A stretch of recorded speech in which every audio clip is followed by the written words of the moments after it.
Hi, it's Susan Hansen with the Stress Buster series here.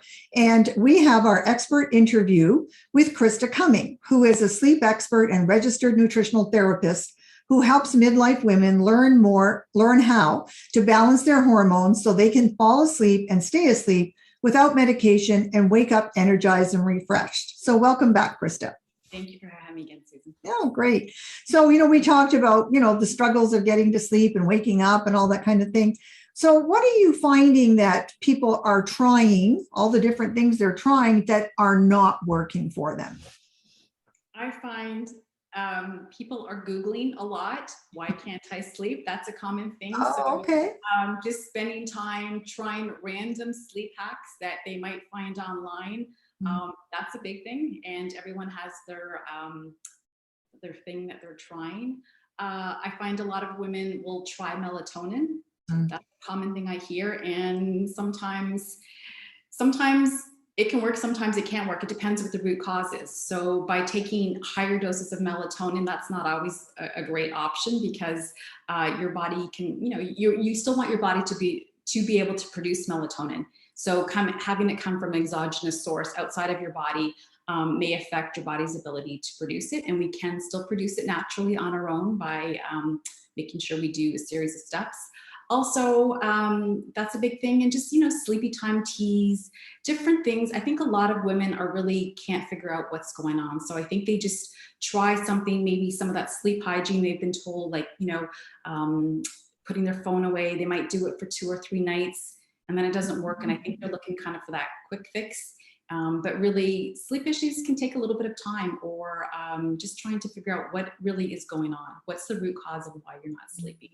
So those are common things that I hear. Yeah, and you mentioned blue light. So let's talk about that because a lot of people, so I understand, bring their phones beside them to bed at night. It could be their alarm or whatever. But just talk to me about that. What's your thoughts on that?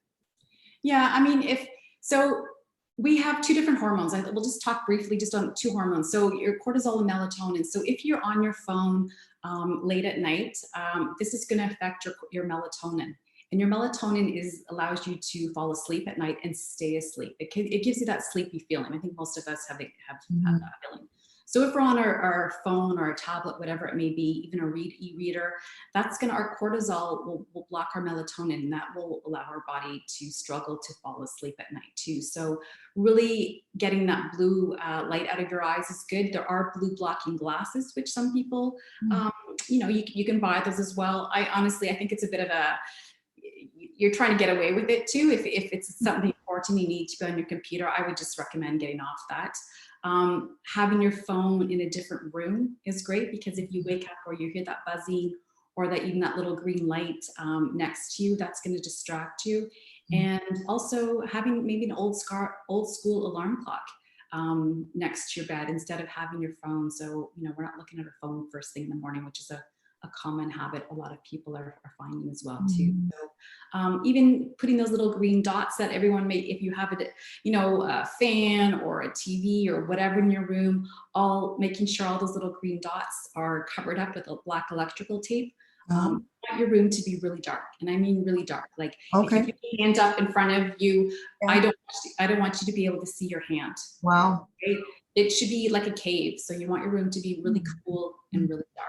And cool. So I've heard, I've heard 66 degrees Fahrenheit, which is probably about 18 Celsius, I'm guessing.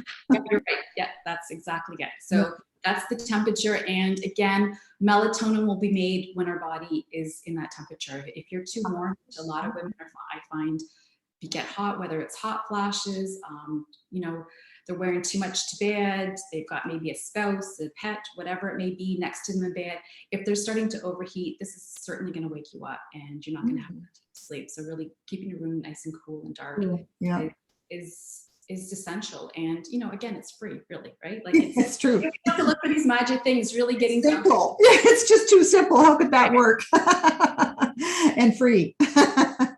Very good. Okay, well, there are some great ideas. So on session 3, let's just talk a little bit more about the difference between whether they fall asleep or they wake up at night and all that kind of thing. So thank you for session 2, and we'll see you on session 3.